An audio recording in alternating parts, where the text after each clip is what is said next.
Hi, today is Monday, October 27th, 2014, and I am interviewing Brent Johnson. Hello. He's going to tell you a little bit about himself. So this is a little bit about myself. My name is Brent Johnson. I am 31 years old. Hopefully I don't look it. I look younger and far more attractive than a 31-year-old. I currently reside in Philadelphia, Pennsylvania, but I've always lived in the Philadelphia suburbs, whether it be in the Pennsylvania side or the New Jersey side. So I've spent equal parts of my life about 25 minutes outside of Philadelphia. Now I officially am within the boundaries, if you will. Go Birds. I have been a professional musician, I guess, for about 12 years. Before that, I played, acted, sang, was in bands in high school and elementary school, all that stuff all the way through. But I think that's kind of the very brief generalities about me, I guess. So when did you start music as an interest or a hobby? What was your first musical experience? My first musical experience? Well, I was introduced to pop music at a young age. All my uncles and aunts are only a couple years older than I. My mom's the oldest, so all my uncles and aunts, like my aunt, her and I are about like 7 years apart. She was kind of like an older sister as opposed to an aunt. My parents got divorced when I was young, so I spent a lot of time around them at my grandmother's house, and this was cable, MTV, late 80s.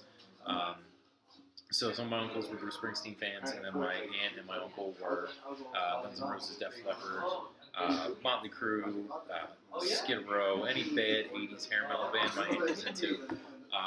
So when I was 5 years old, I would get up and just watch the MTV rotation. So music has always kind of been there. I used to walk like an Egyptian when I was young, and from there it was just always kind of one of those things that I was always like into music. My first official ever doing something in front of a crowd. We didn't have much money growing up, and I wanted to play saxophone, but my mom talked to the musical director of my elementary school, and he didn't have anybody to play trombone, so I could play it for free. So I started playing trombone in 4th grade, and was in random choirs, I guess, elementary school choir. That's awesome. Yes. Yeah. So who would you say were your biggest musical influences? Probably the 80s glam hair metal, Are we rock talking stuff, early on, or are we talking about overall throughout life? Early on. Okay. Who inspired you? Early on, it was definitely Axl Rose. When I was younger, Axl Rose, and I'd say Dr. Dre and Snoop.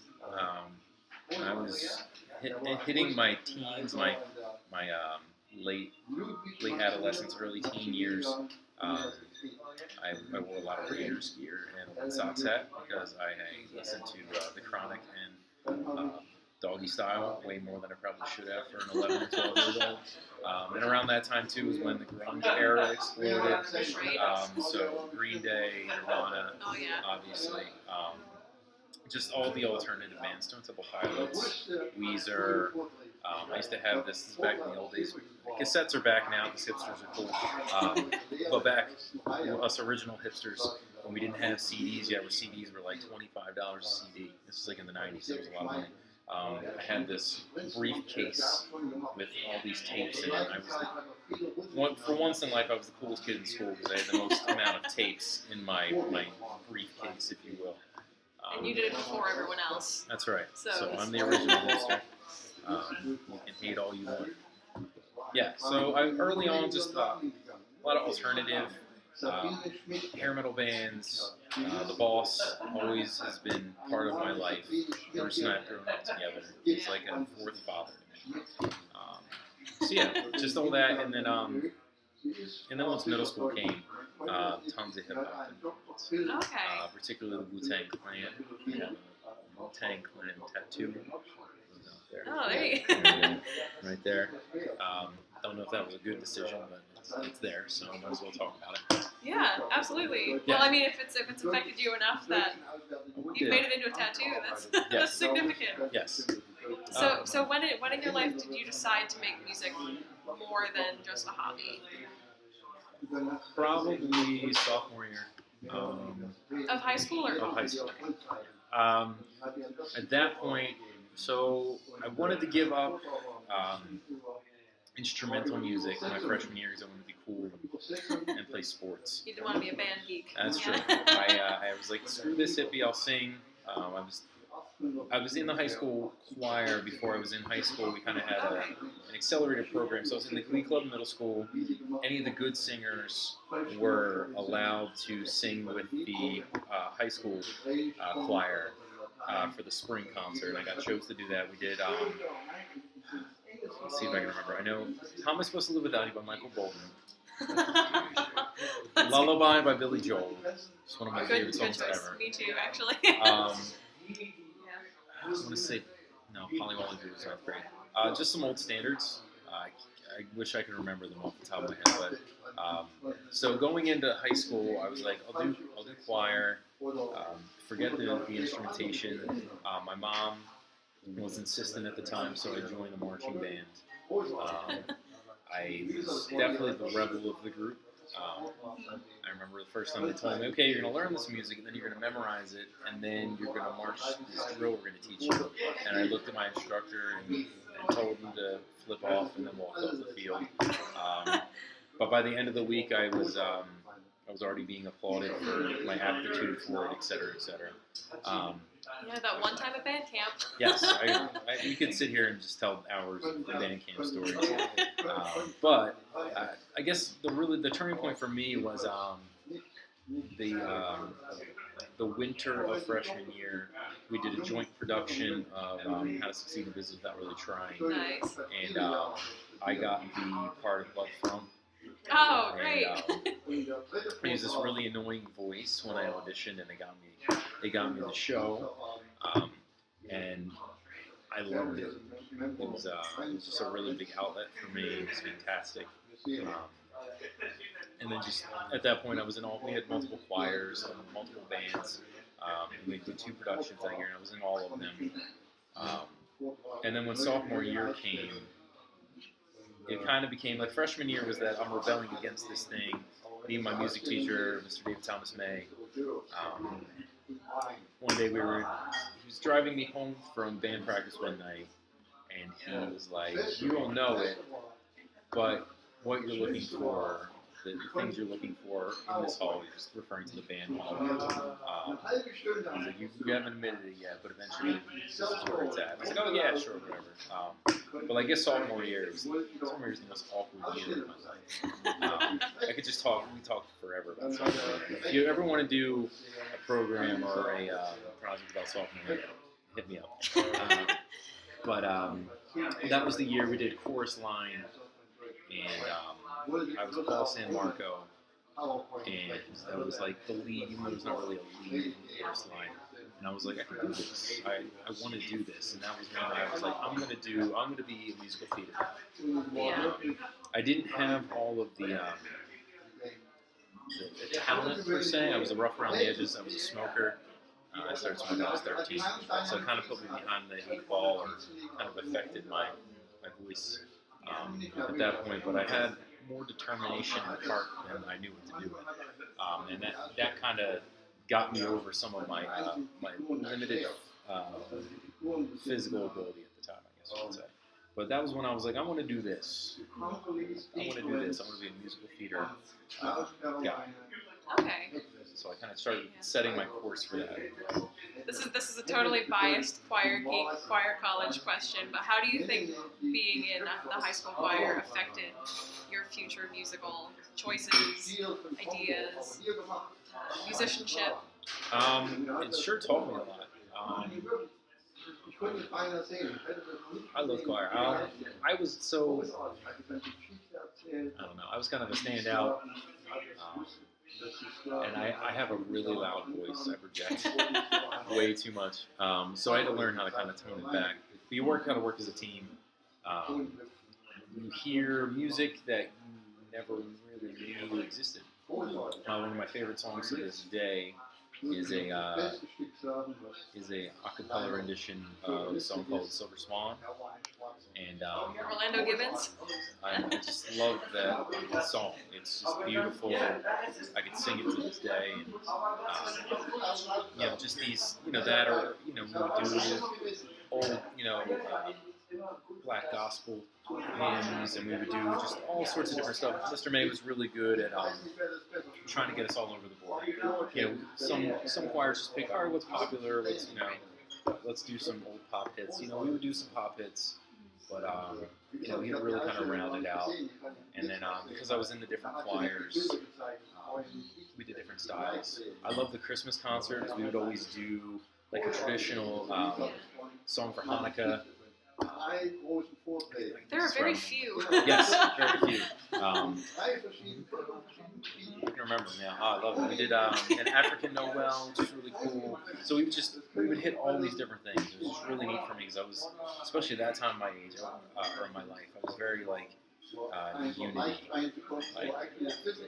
Even to this day, I'm all about music is music, and music is beautiful. And I think people kind of limit or just kind of put up these walls of I like this kind of music and that's it. And even within with race and faith and things of that nature, people are very no, this is what I'm supposed to listen to that. You don't understand that there's two kinds of music. There's good music and then there's everything else. And if you just listen to good music, you understand you like so many different other genres. I don't know where I'm going. The original question. Let's try to bring us to the original question. Okay. No, it gave me an even broader palette. Being in the choir taught me that just because you have a loud voice doesn't mean it always needs to be heard. Sometimes you're not the feature. Sometimes it's about, can we get all these people working together to make one unified sound? And that's where the beauty's at. Kind of losing your identity for an identity of. So you learn to kind of sacrifice some individuality to build something bigger than you are. Yeah. I guess that kind of That makes me so happy to hear as a future choir teacher. Yes. That, it's something that does have sort of a lasting effect. And, so you'd say maybe with the music that you play now, does that desire to have a broader spectrum of music still sort of occur? Yes. Or do you stick to one style? No, I'd say actually maybe kind of to my detriment at times. I listen to so much music. If I have some CDs in my bag right now, if you look at my iPod, depending on what I'm listening to that day can influence how I'm writing.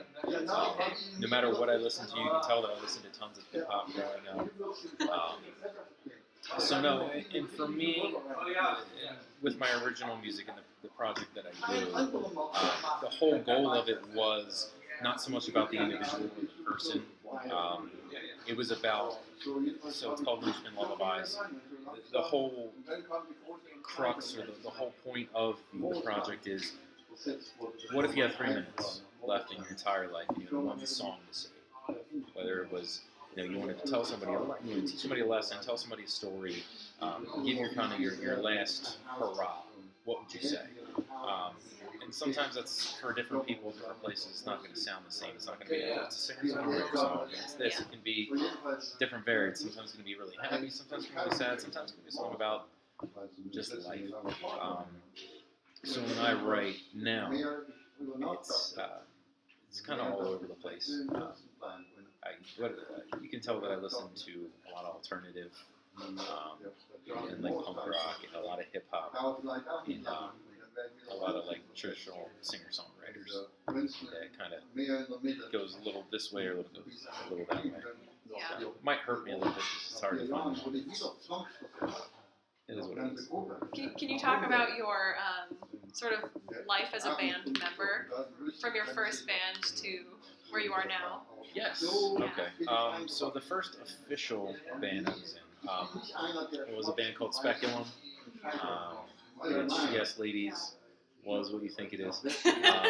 It also is Latin for mirror, so we would use that whenever we were asked, oh, what does that mean? Oh, it's Latin for mirror. And then the girl would go, I know what that's about. So I got that gig. I went to college, musical theater. Didn't have any money. Temple gave me a partial grant and scholarship. So I was like, I gotta go, free money.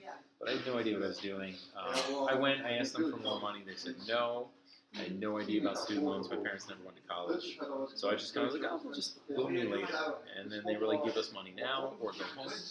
So my theater training at Temple was mildly short-lived.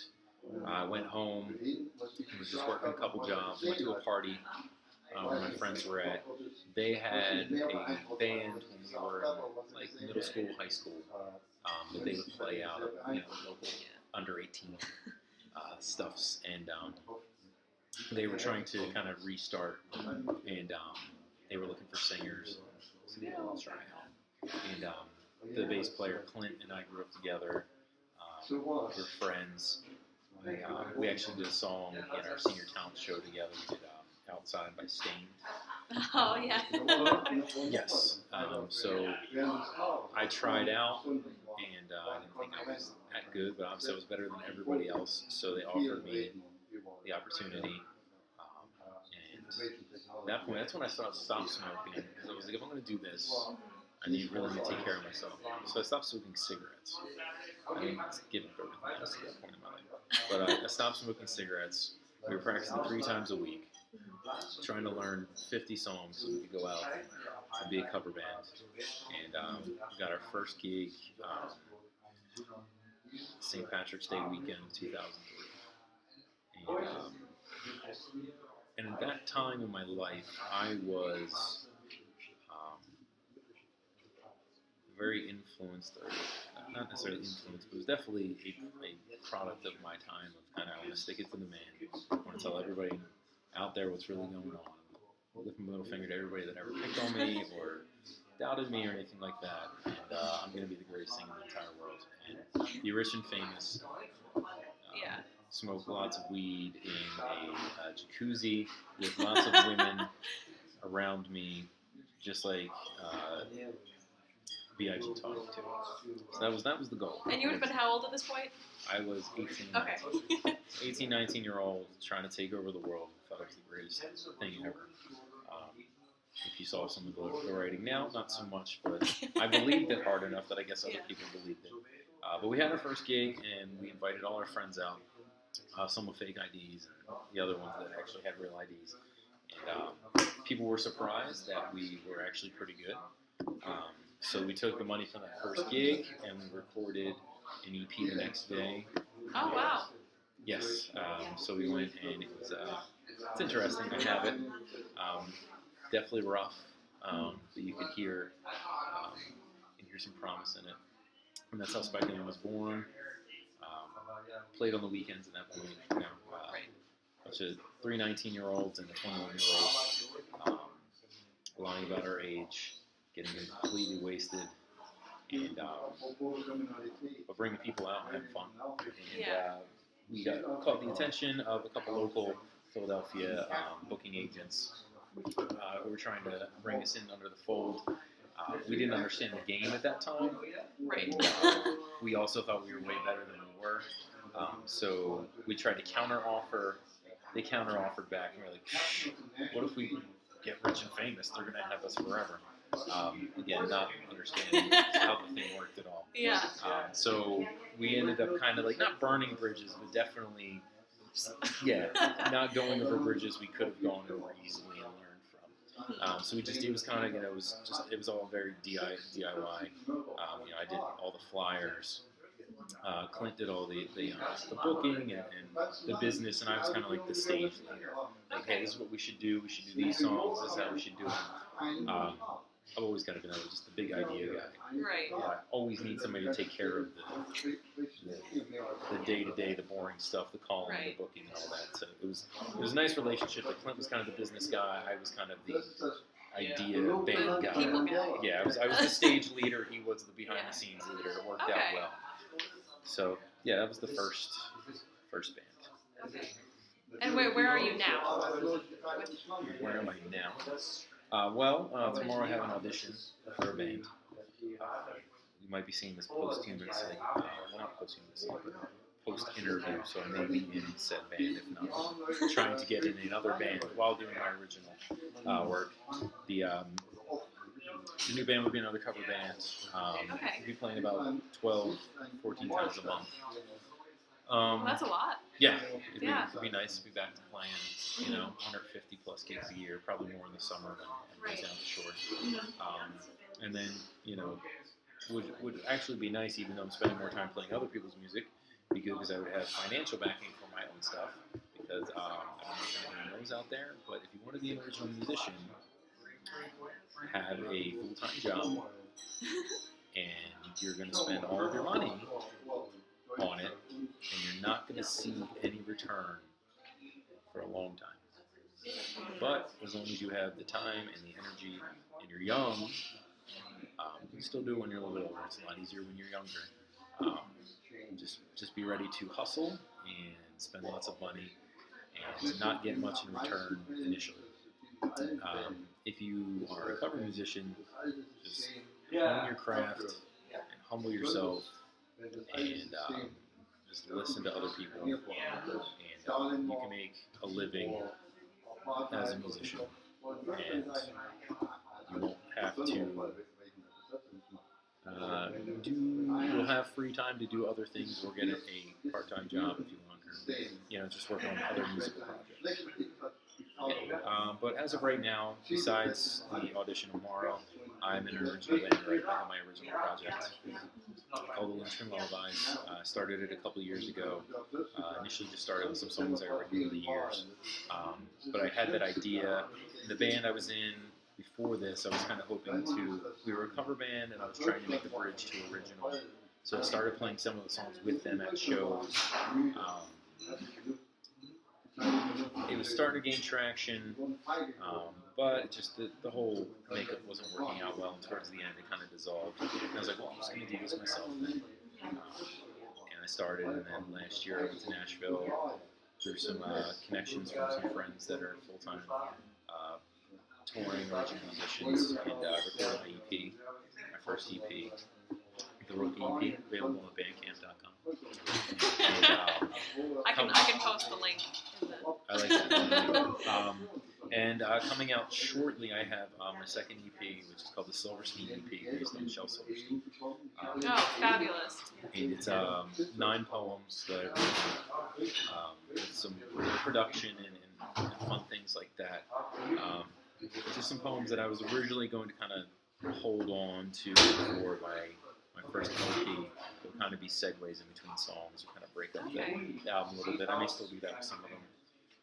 But just some poets, some poems.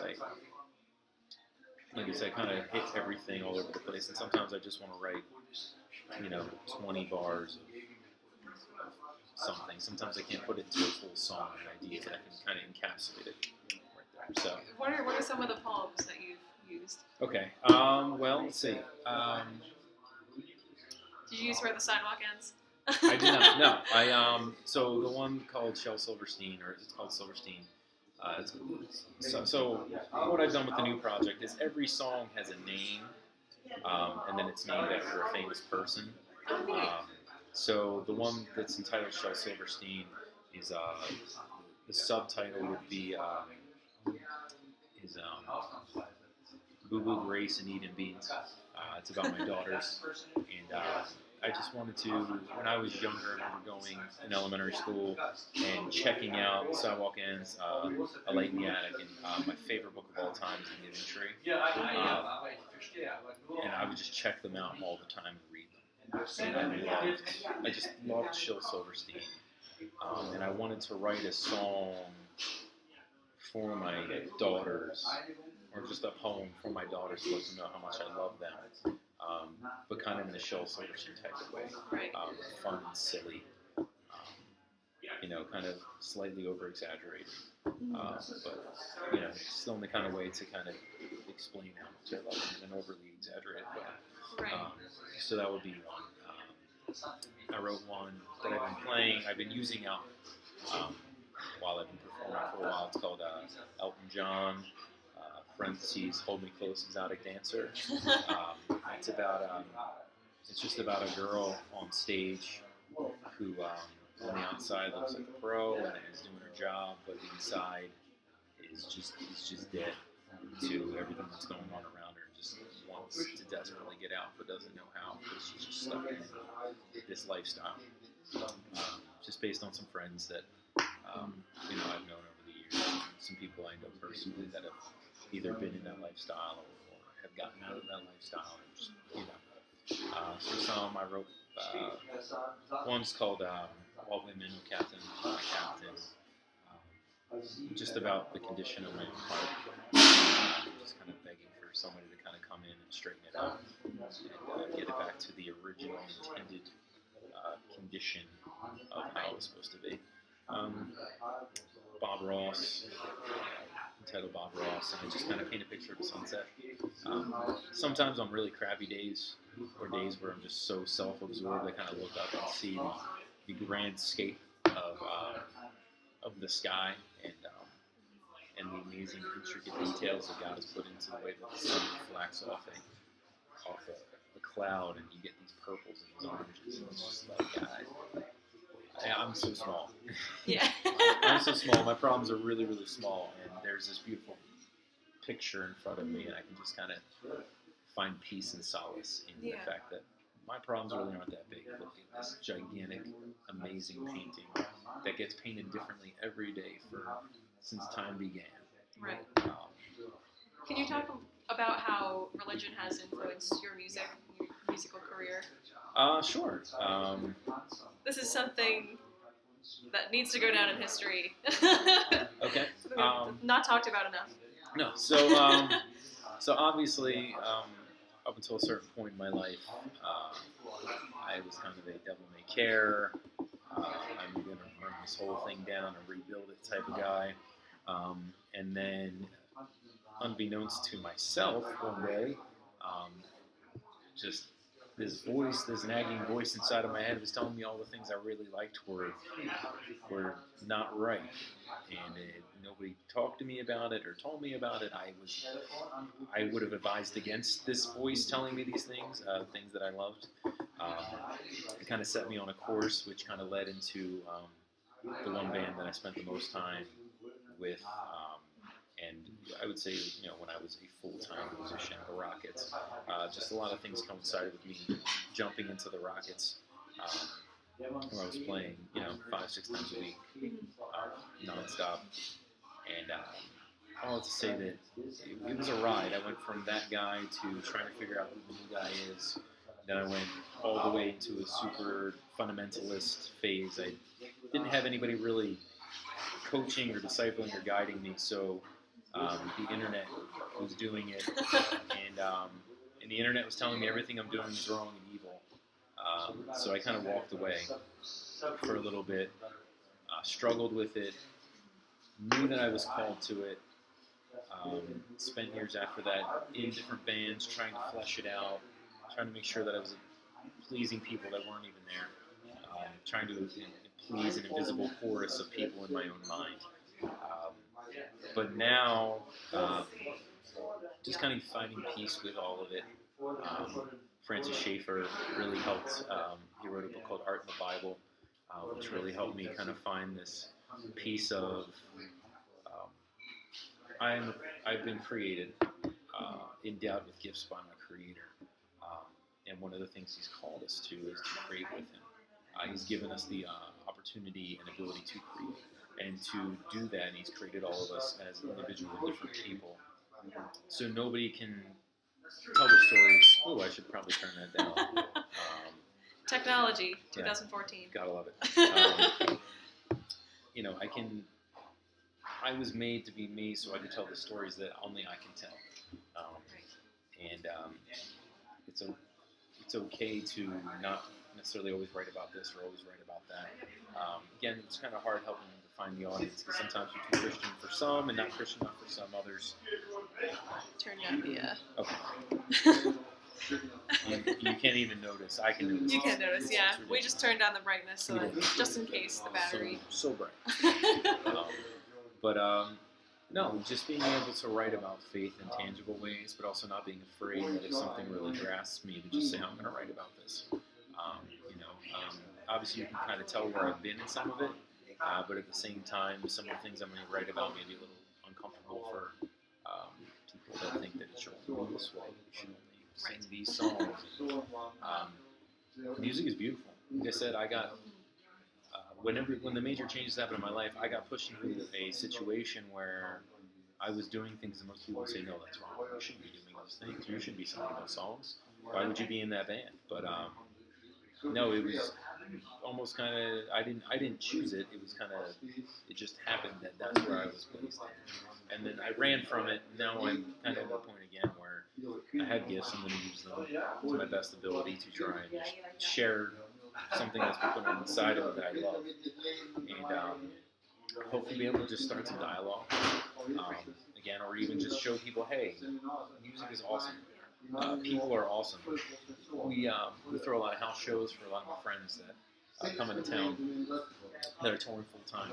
And one thing I try to do as best as possible is when I throw a show, get a couple different genres on the show, so I get a different eclectic group of people to try and show them something they normally wouldn't introduce themselves to. Right.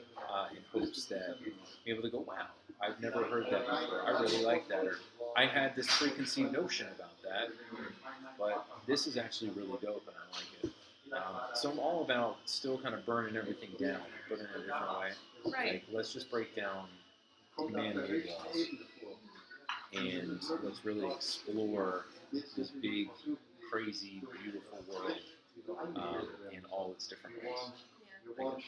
So is there a message behind your music, or is it? Yeah. Like we were talking about earlier, the sort of art for art's sake sort of idea. Is it more that, or more expressing something, expressing yourself, expressing?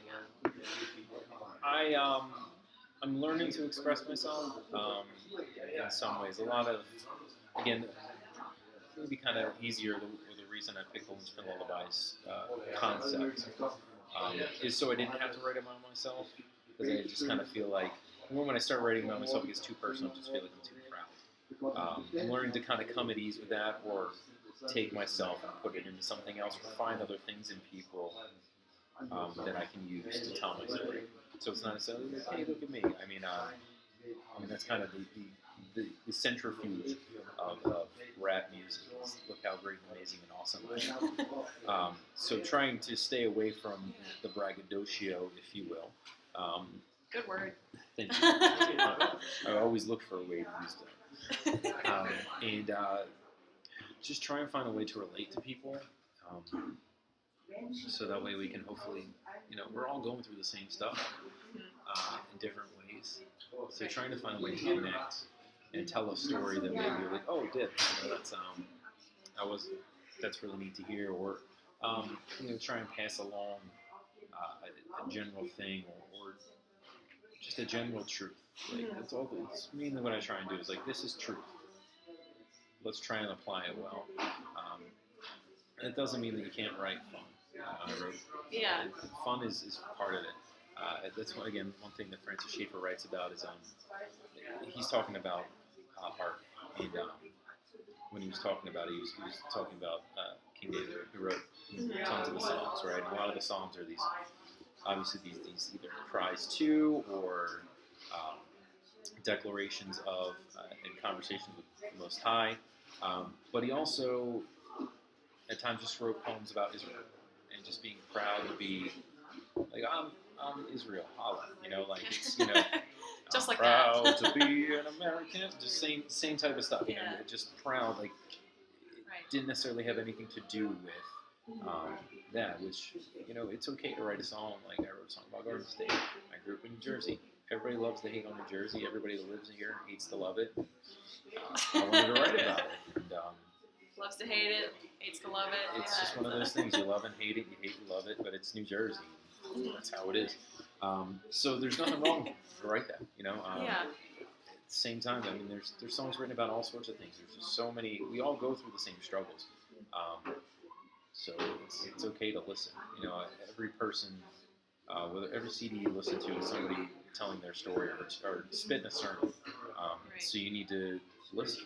Don't just accept it. Listen, see what this person's saying. There may be some truth there, maybe some total falsehoods, but either way, and it's just people hopefully pouring out the human condition and not just talking about how fancy they are. Yeah. So. Never gonna be royals or something. It works. It works. Fancy royals, you know. So I don't have a big booty. Doing lots of squats, trying to build it up. So you can sing about it. That's right. So I can write a song about it. Doing lots of squats, trying to keep up with the peeps. But I mean, just truth and beauty, and obviously things I believe. I try and find a way to just present it without forcing it, but not being ashamed or shying away from it. I think I would do myself and people justice or disservice if I tried to sanitize it. So I'm going to be me. As you should be. Yes, I'm going to be me, whether you like it or not, but I'm just going to. I think I'd rather you hear me and dislike it than try and find a way for you to like me and be disingenuous. Right. Okay, so how you have a wife and 2 daughters? Yes. How has that affected, say, your music from when you were 18 to your music now? How has having a family affected that? Way less time to work on it, or the time you have to work on it is spent very quietly in your basement. So I mean that's the biggest thing is this time. I've heard tons of horror stories. We've seen it in movies.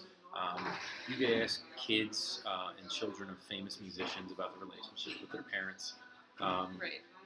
One thing I believe is that I'm called to be a dad, and I want my daughters to know how much I love them. And one of the ways I do that is to spend time with them. Same thing with my wife. That's my most important calling. I could do amazing, great things in the world, and I could lead a revolution. I could be the president or anything like that. But if I'm crappy to my family or I'm never around, how good were all those accomplishments? So those accomplishments really mean anything to people that are dependent upon me, that are supposed to be nearest to me, never seen. So there comes this balancing act of like how much time can I spend on this versus how much time do I spend on this because this matters more. Right. And then there's the heart struggle of just music is a mistress, and that's a good way to put it. It's never satisfied, and you can never have enough of it. And it frustrates you, and you want to walk away from it, and other times you want to run to it. So trying to keep that from becoming an idol, and again, just balancing your desire and your love for it, and your desire to give attention to it versus what's really on my plate right now. Am I sacrificing, the job that I'm working right now? Am I sacrificing time with my kids that I'll never get back again? Or time with my wife that I will never get back again to fulfill it. So it's a balance. That's the hardest part. It's just trying to find time to satisfy that thing within, write good stuff, and not get frustrated that you don't have enough time with it, but at the same time meeting the basic responsibilities of life. Is your family musical at all? My family? Yeah. Are we talking about like my kids and wife, or just family in general? Oh, both. Yeah. So my wife is not really musical. She can freestyle. She has like a 1980s. That's pretty cool. She has a 1980s like flow to it. So she sounds like she would fit great in like the golden era of hip hop. But other than that, not really. She can't really. She plays any instruments or anything. My youngest has pretty good pitch. She sings pretty well. I think my oldest is going to be a pretty good songwriter. She has a guitar. Oh, great. She can't play any chords, but she actually writes. She just kind of strums and writes actually semi-decent songs. I'm kind of impressed by her. That's pretty good. She's really good at kind of expressing her emotions. So I'm hoping to turn them into an all-girl rock band. Oh, man. Or like the female Black Keys or something. Family of Rock. Yes. And if I'm not big enough yet, I'll join the band. Dad and the girls. That would be the best band name ever. family-wise, my mom has done some singing. She sings in the choir and stuff like that. She's a soprano. She's my dad played drums growing up. I think he played trumpet too. And then my dad was in a band in the 70s. My dad's kind of like this mystery man. Like, I know very little about him. Then you meet somebody and they're like, "Oh, your dad. I knew your dad was so-and-so, and he did this." And you're like, "Really?" He did what? Yeah, you're like, "Okay." So my dad was in a band called Purple Rain in the late 70s. Oh. Don't hate on Purple Rain. It's one of the best albums ever. But so he was in a band called Purple Rain, and he did some singing and playing and stuff like that. Apparently, legend has it that they were playing this hotel bar near the Spectrum in the late 70s during a snowstorm, and the band America happened to be playing that night, and they came in after the show into the lounge where they were playing and came over the stage and played with them, and part of it made it into one of their songs about hanging out in a snowstorm and playing with Oh, that's cool. boys. So, No way. But yeah, it was one of those things that we actually had this guy early on when I was in Speculum that wanted to be our manager, and he knew my dad's name was Jimmy Charisma. He's like, "Oh, I knew your dad." And I was like, "Really?" Because I didn't. I didn't know that my dad ever did that. So it was kind of cool to find out that my dad did sing when he was younger. That's neat. Yeah. Other than that, I don't think anybody else ever played the instrument ever. Yeah. So my little brother played saxophone for a year or two, and then was a screamer in a metal band for a year or two. That's about it. Oh, his poor vocal cords. Yikes. Is that something you ever tried? I can do a little bit of it. He gave me, so there's Melissa Cross is a vocal coach, and she's a coach to a lot of the metal screamers, and she has a DVD called The Art of Screaming, or The Zen of Screaming. Zen of Screaming. And it teaches you some basics on how to open up and kind of, not to put all the stress in the chords, but to kind of throw it up and out. And I use some of that. So I can do a little bit without doing too much. But if I'm gassed, I cheat and I put a lot of stress in the chords. Right. That's hard. That's a hard technique to build. Absolutely. Yeah. It's all about taking short, deep breaths and always having lots of pockets of air in the diaphragm. And it's very almost kind of uncommon, because usually you kind of fill up as you go and then take that big, long, deep breath and go. It's all about already having a reserve there and just short breaths to kind of refill what you're using. Yeah. It's a different technique, but it does help. So. Funny, they've always made comparisons that metal and classical music are very similar in style. It's one of those things. Yeah, technique goes into it. I mean, there's a lot of discussion now in the music community and music education community about whether to include that kind of stuff in classroom teaching, whether it's appropriate. You know, there's the Western canon, and then there's everything else. Mm-hmm. Should we make that separation? What's your opinion on sort of the integrity and the value of? I think it could be done tastefully, but doing it for the sake of doing it. That's what a lot of people are doing nowadays. Right. I think there can be crossover, but you don't want to lose the art forms in and of themselves.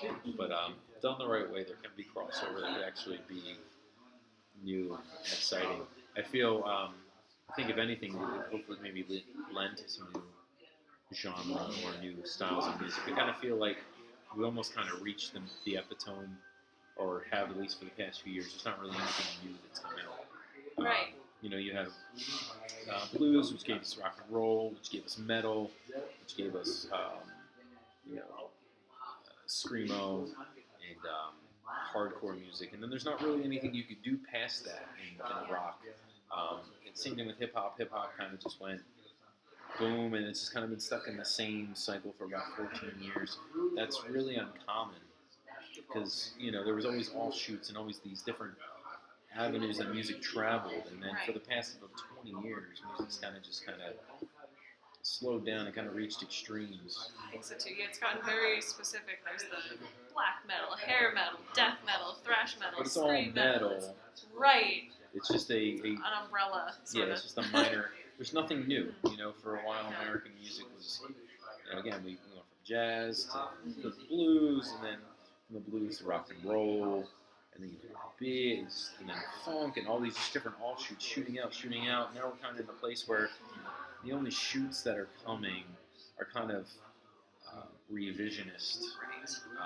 You're not really doing anything new. I don't know. I just feel like music could go somewhere else. If maybe we could find interesting ways to kind of grow some of the genres in different directions. I think that kind of will come from adopting other things to make it grow. How do you fight to keep your music sort of new? That way it doesn't seem like you're... That's the hardest part. Because I think Yeah. most, I would agree. most of what you hear now, pop-wise, is... I'm with you.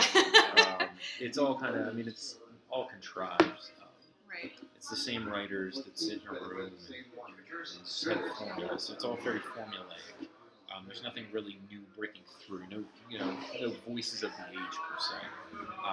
But on the independent scene, there's a lot of really cool stuff going on. Yeah. But a lot of it, I feel like sometimes is again just change for the sake of change, or I want to be different, so I'm going to be neo shoegaze. And this is do you really need neo shoegaze, or why are you being neo shoegaze? Is that what your heart's saying, or you're saying, oh, I want to be hip and trendy? Style and substance come from the heart. What is your soul saying? What is your soul speaking? I actually got to talk to Dr. Cornel West, who came to our restaurant, and he was just talking about, we were talking revolution and fun stuff like that. And just saying it comes from the heart, and whatever's said in the heart is going to have a different sound. And I think we've lost a lot of that. It absolutely is. And I just think we've lost that. Music has become so commercialized, and there's so much going on that there's very little soul speaking. And it's a lot of, if I do A, B, and C, and I sound like this and that, and I do this and that, and even doing something new, you're just doing it to attract people, not because this is what needs to be said. This is the voice of a generation or a timepiece or period.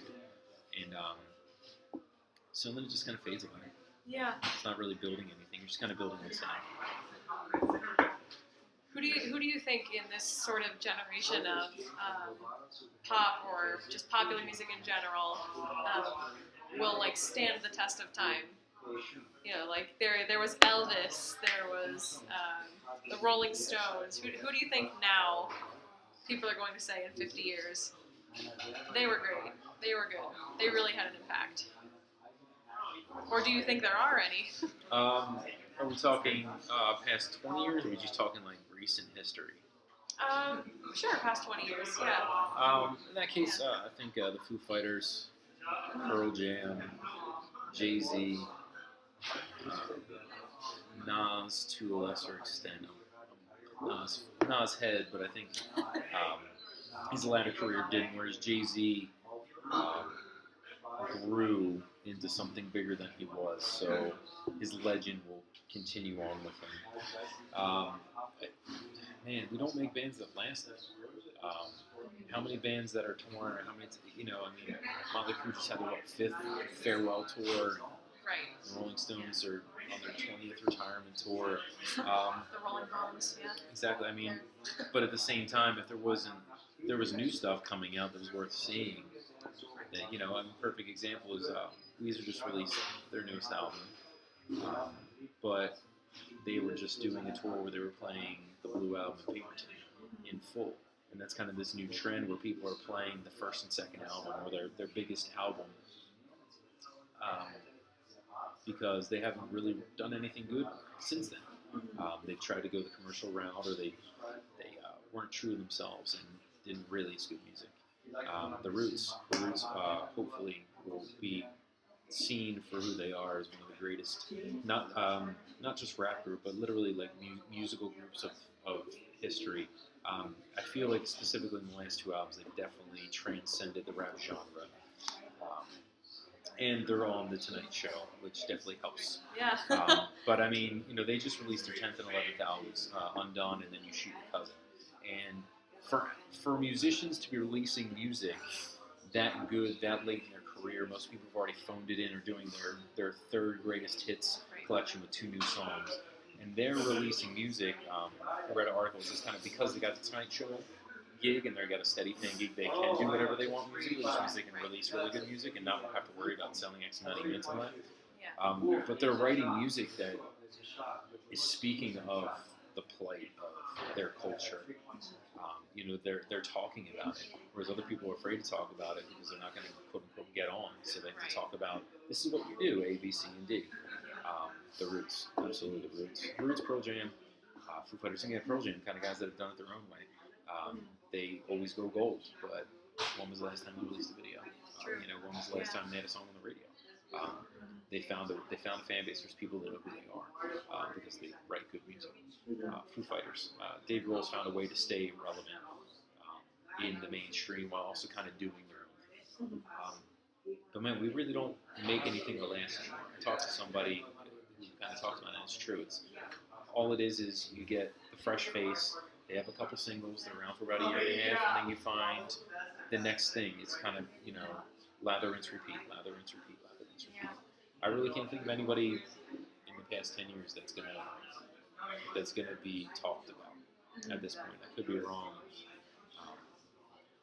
I think all of them are small independent guys that are struggling on the road, and because of the collapse of the music industry and everything being so independent, I mean, there's some of my favorite musicians are never going to be heard, and they could be guys that are saying something and could be saying something for years, but the machine isn't built that way anymore. It's starting to seem like real true music fans and for lack of better terms, music people have become sort of a subculture. Mm-hmm. I think do you see yourself as part of the subculture of sort of being able to appreciate music for music, or just separating yourself from the culture who says this is a catchy song on the radio, I'm going to put this on my iPod. I don't write singles, that's for sure. The closest again I got or get is like the Garden State stuff, which is people's most popular and favorite song. Right. Yeah. But I only have so many of those in me. They don't. I can't just for me to write it with all honesty or integrity of the heart, it has to be organic. You can't just be like, all right, it's time to write the song that people like now. Right. Because then I'm just not being true to myself. I would just like to be seen. I mean, there's so many people out there. Nowadays, it's all about the sizzle. It's not about the steak. It's been one of the hardest transitions from going from covers to original, especially a little later on in the quote-unquote musical career. It's just that I've seen the different eras. I was in an era where there was no such thing as social media. So it was word of mouth and, make your own flyers. You go into an establishment and say, here's my physical press kit that I put together. Here's the tape. This tape. Or CD. This is a CD. Listen to this. Can we play here? And that's how you got in. And then word spread. People shared, and then I was there when MySpace first happened. And people actually paid attention. And you could build buzz. We had thousands of listeners and friends and all that paid attention.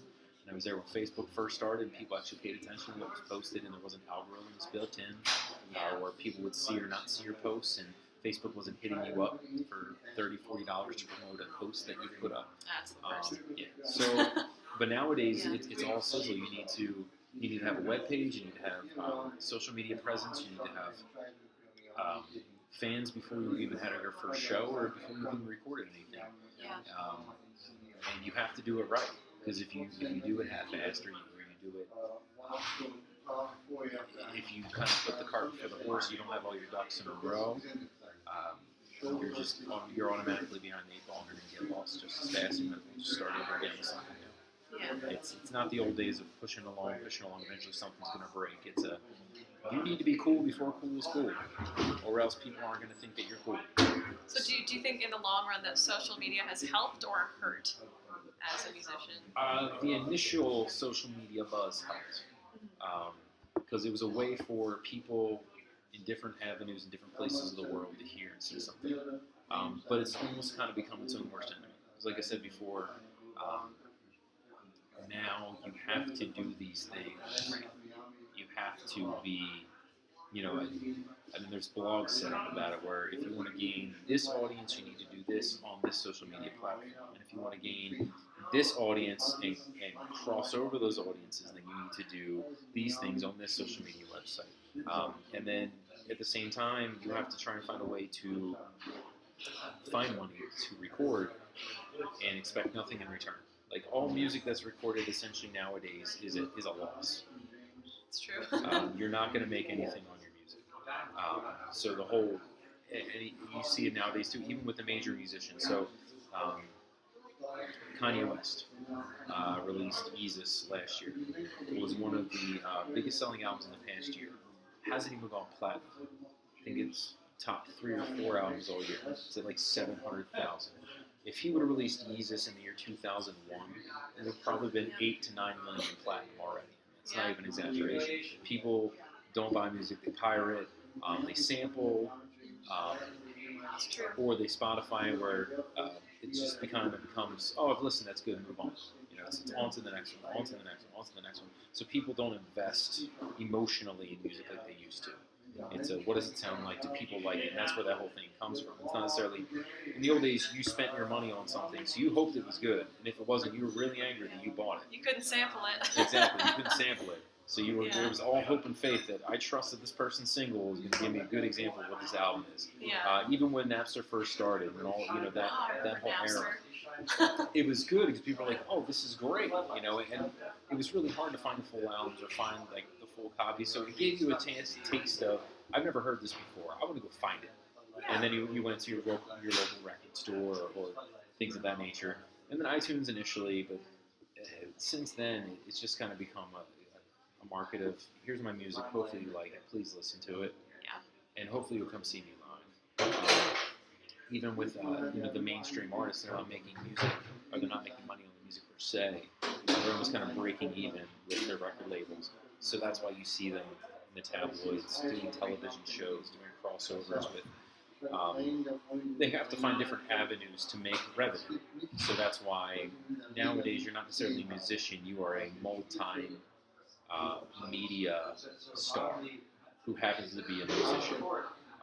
Again, your ultimate goal isn't necessarily to make music. Music is kind of a platform. Hopefully you make some money touring, but the music gets you on TV, to get a TV show, to endorse deals, things of that nature. And that's the thing that bugs me, is that there really isn't a paying attention to the music, and nobody's really saying anything, and the people that are saying anything aren't really being heard, and it's not being appreciated. That's true. I guess it sort of that was a really good answer, actually. I guess sort of just to, we're at about an hour. Oh, wow, really? I know, right? We could talk about this forever. Yes. So the sort of umbrella of these oral histories, that we're calling it the Sounds of Princeton. Okay. So I guess to speak to that question, what is it like being a musician in the greater Princeton area? How is your music received here? Or how do you make your music maybe to cater to the area that you're a part of? Good question. Well, I mean, I work in Princeton, so I try and get to know the people that I work with and know where they're coming from. Princeton is different. It's one of the most unique. It is literally one of the most unique towns in the world. Future leaders of the free world come from here. Scholars come from here.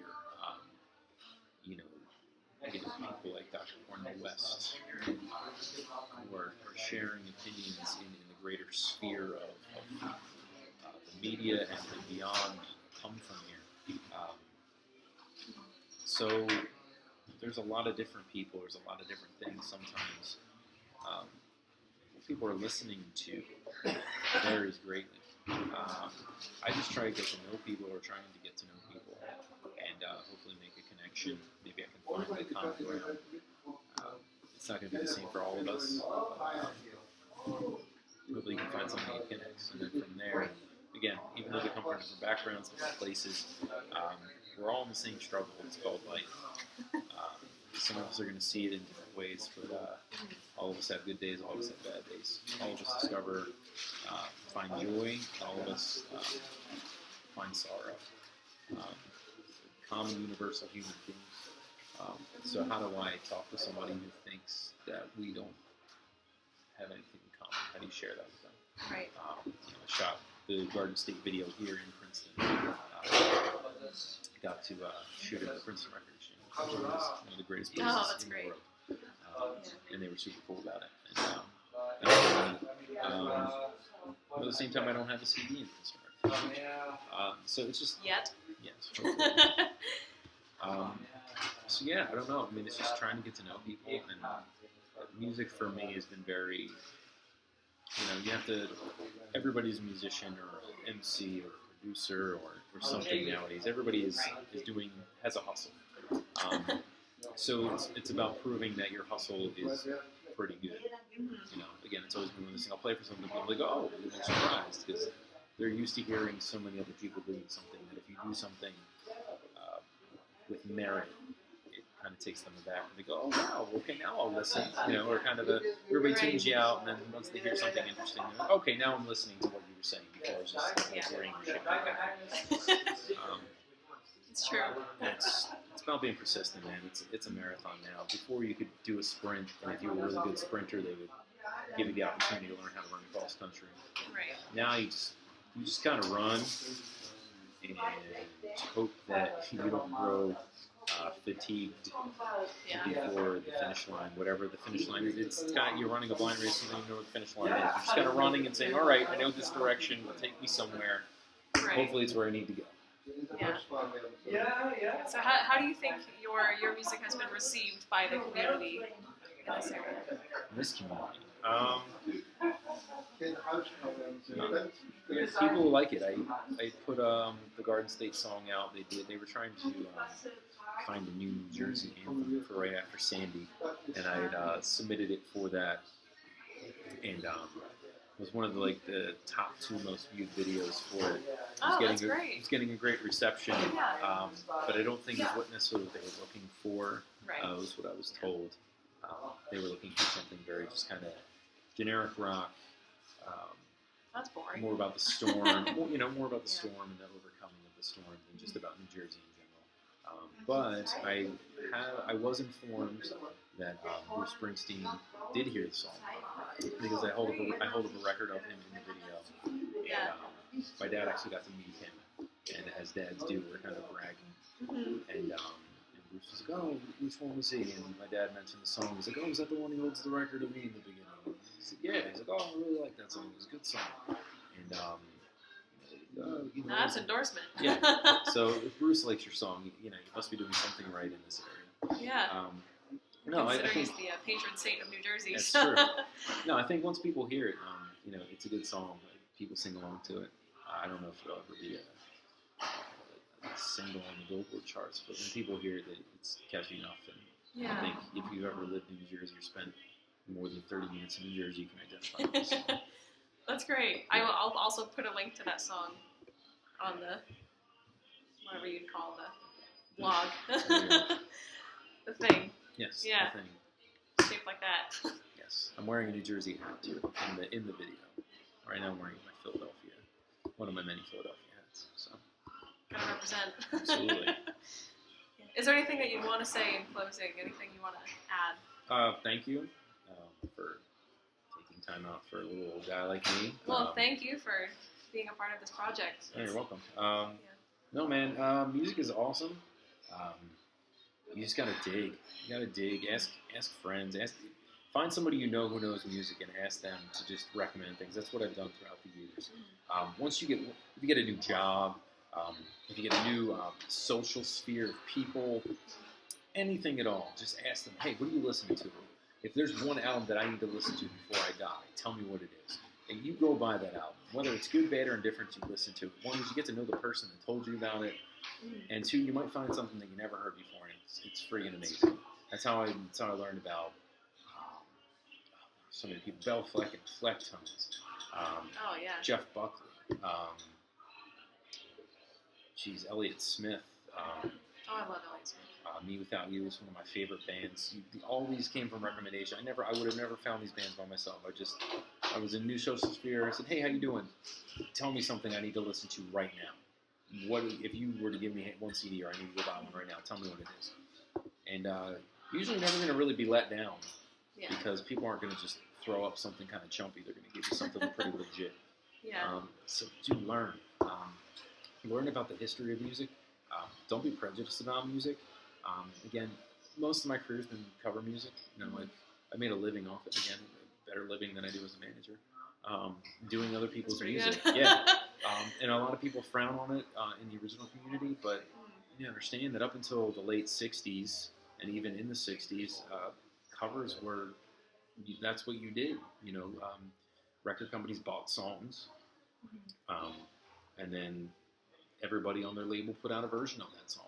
Or the original way that the word quote-unquote cover came about was that black musicians in the 50s were putting out these amazing songs, and then the white record labels, who had more clout and money, would then release their version of the song to cover over the black community song, which we could spend days and days talking about. But, you know, the Rolling Stones, the Beatles, their first 4 or 5 albums were half original, half cover albums. You know, Joe Cocker, Jimi Hendrix, some of their biggest hits are just renditions of other people's songs. Songs are universal. Music is universal. It can impact one person. One person can take somebody else's song and make it better. Trent Reznor, when he heard Johnny Cash's "Hurt," said that song isn't mine anymore. Johnny officially took it from me because he did it so well. You know, Johnny Cash, that was his life. You know, so don't be afraid, man. Just dig. There's so much music. I mean, I'm going to be listening to different kinds of music until I get older. I wish I had all the time in the world to just listen. Just listen. Good music, bad music, indifferent. There's just so many records. I mean, there's hundreds and hundreds and thousands of artists that have been lost in the sands of time. And then there's some really, really good ones that you just didn't know existed or anything like that. So just listen to music and don't be afraid of it, even if it sounds weird, because it might click eventually. Yeah. I guess that's about it. And don't give up. If you're young, just be prepared for a long road. And don't be ashamed to take any gig that comes down the pike, because you might like it or it might teach you something. I learned so much in places I thought I would never learn. On how to be a professional musician. I can just walk in now and do what needs to get done and do it right. Great. Well, thank you. You're very welcome. Thank you. Signing off. Sign off.